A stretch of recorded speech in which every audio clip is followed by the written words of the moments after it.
Faraday presenta Ojos con Alergia y Picazón contra el jardinero. Y el ganador es Faraday Extra Fuerte. Para aliviar la picazón de los ojos por alergia, actúa más rápido y supera a Claritin y Flonase aún a las 24 horas. Faraday, adelante. Taxi! This is the 77 WABC minicast. Let's go to New York, John, because this is huge. That President Trump's Department of Transportation is now yanking $73 million of funding from New York because they failed to vet foreign truck drivers, saying they were driving illegally, unauthorized. Some of them had expired. Some of them couldn't even speak the language, and they failed to correct it. So now the Trump administration is saying this is a danger to the highways. Well, join us now to talk about this and so much more is Congresswoman Nicole Malliotakis. Congresswoman, what's your reaction to this? The fact that New York State, sounds like California, by the way, fixed it, but New York wouldn't. I mean, look, we're hoping that this will be a reason for New York to actually fix the law, comply with the law, comply with what is already federal regulation. Can't have people who are in this country without work authorization. That means they're here legally. And if they're driving and they can't understand the signs, and we've already seen multiple people killed by individuals who were being allowed to drive by their states. And we've also seen, by the way, I should say, people in this country illegally who have killed because they were driving drunk. They've killed individuals, including an individual in New Jersey just a couple of weeks ago. And so I think that while I want to see New York receive this money, and I'm hopeful that they will receive this money because it is significant, we need this for our highways, but we do need the state to comply. And so, look, the Trump administration is using its leverage to try to get New York in line. And at the end of the day, this is serious because this is about saving lives, making sure that the people on the roads have been they have been vetted, that they're also here legally to be able to work, and they have authorization to do so. So I think this is really a public safety measure at the end of the day. Governor Patterson. Nicole, Congresswoman, I think that the state should see this as a fine. In other words, for the fact that they didn't do anything about it. And then if they fix it, maybe down the road, things will go a lot better. But what I hope doesn't happen is that this becomes an antagonistic back and forth parade. No, I agree with you. I mean, I think look, most people in our city, in our state, number one, they want people to be abiding by federal regulation. They want to make sure that the people on the road are licensed appropriately to do so. They also want to make sure that if you're here from another country, that you've been vetted, that you actually can drive, and that you don't have any type of criminal history, particularly as it relates to operating a vehicle or operating a vehicle under the influence of a drug or alcohol.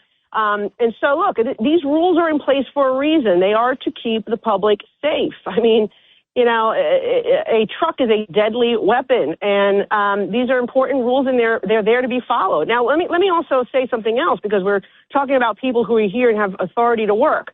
We had a very important vote today on extending TPS, temporary protective status, for Haitians, and I voted for it. I was one of the few Republicans that voted for it, but I want people to understand why. These are people who are in the country legally. They are working. They are contributing. 80% of them are working either in the hospitality industry or the healthcare industry.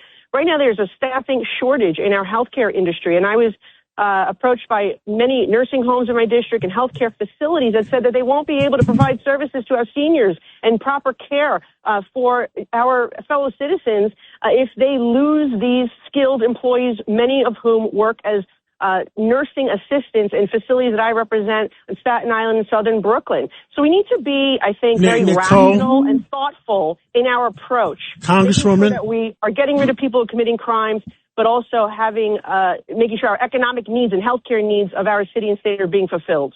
Congresswoman, Nicole Malliotakis, I just want to tell you, you did the right thing, because Haiti is a combat zone. So the people that escaped Haiti was legitimate. It's still a combat zone, and you can't send people back and until somebody fixes it. And I don't know who's going to fix it.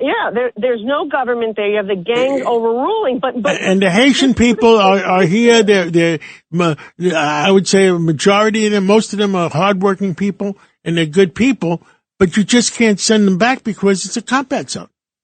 And that's the second point. So it is not only what you're saying, John, but again, obviously, if we have an economic and healthcare need in this country and they're fulfilling Who criticized you, Nicole? You and Mike Lawler. Who criticized you? There were only 10 Republicans that voted for it, unfortunately. At the end of the day, again, I did what I thought was right for the people in my district who need to have these healthcare workers. Think about right how the nurses are already overworked. Nurses are already overworked. And now if you take away the status from these people who are here working, paying taxes, fulfilling this need, what happens to now, these healthcare facilities and the nurses who are already working double shifts? Because there's a shortage right now. And so, look, I've tried to be very practical on this issue of immigration. No one, and you know this, nobody in New York City has been more vocal against illegal immigration or vocal for the need to deport criminals. And that guy, by the way, the Haitian with the hammer that killed that woman, he was not here. He did not have temporary protective status. He was here illegally.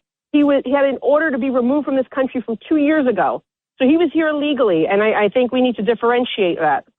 Nicole Malliotakis, you did the right thing, and I don't think there's anybody in the studio that doesn't think she did the right thing. I'm with Nicole. Ed Cox, of course. Governor Patterson. It's a sweep. Well, you got a majority. You got Well, Nicole Malliotakis. That's because you guys are the voice of reason and common sense. Look, we have common sense. Fit in with you guys. Whether we're Republicans or whether we're Democrats, we have common sense in this studio. You want people who are here contributing legally, and I'm glad you're making the distinction, Nicole, for sure. Thank you very much, Nicole. Really great to have you. Great to be with you. Thank you. Thank you very much.